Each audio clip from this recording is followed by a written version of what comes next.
Hey, it's Cava&Faulkner again with Cava&Faulkner. Thanks for tuning in to another edition of The Daily with Christine.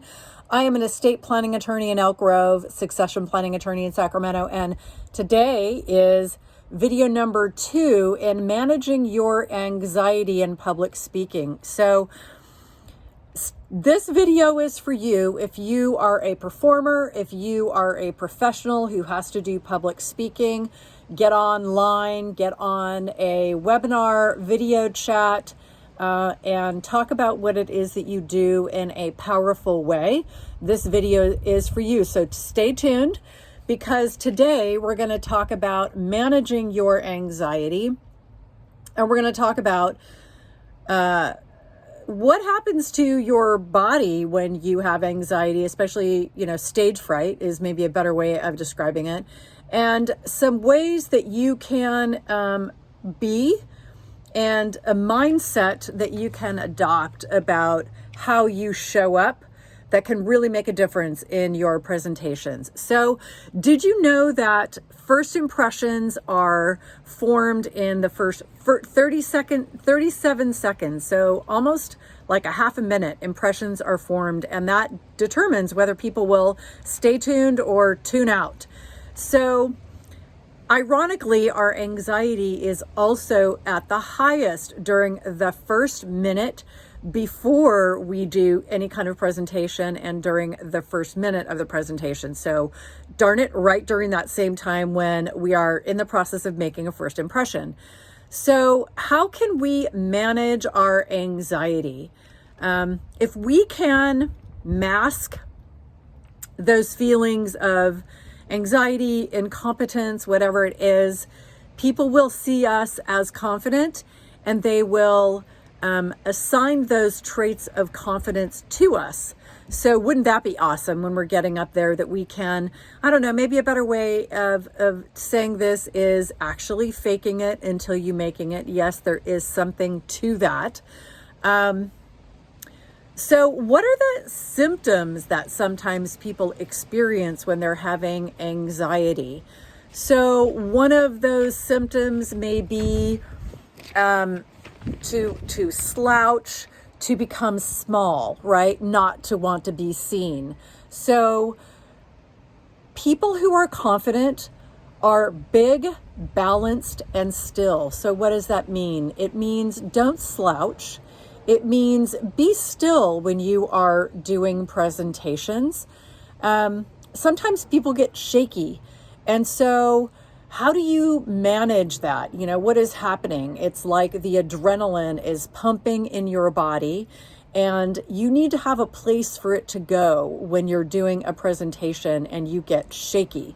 So if you know that about yourself, if you know that you're prone to get shaky,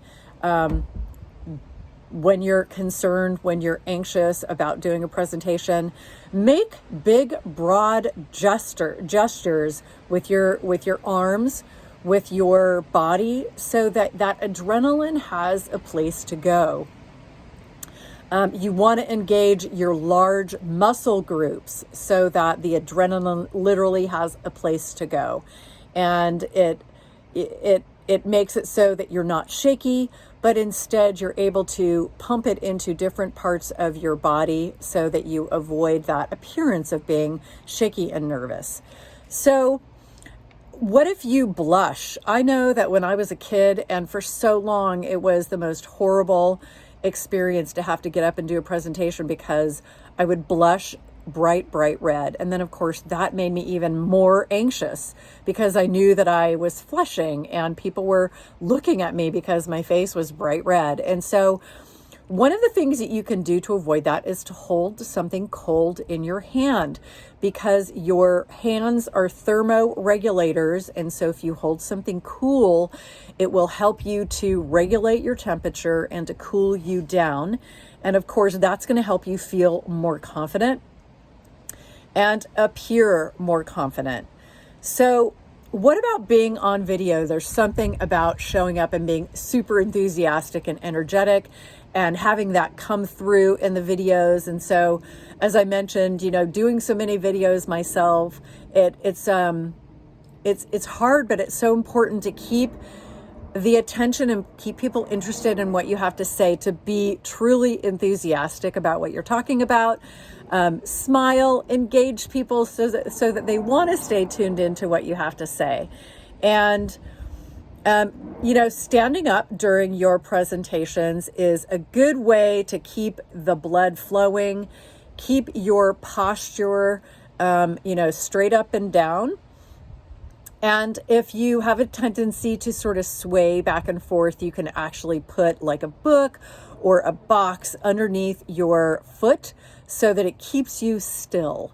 So people who are confident, they want to take up space. They want to show up big in their videos, in their presentations, in what they're doing, which helps to demonstrate their confidence as well as competent. So be big, be willing to be seen, be balanced, and be still. Don't slouch.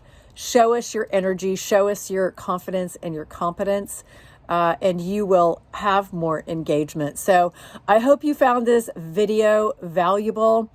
I know that so many people out there right now are showing up online for work, for their business, and this is a series on how to boost your confidence, deal with anxiety, and show up and be confident.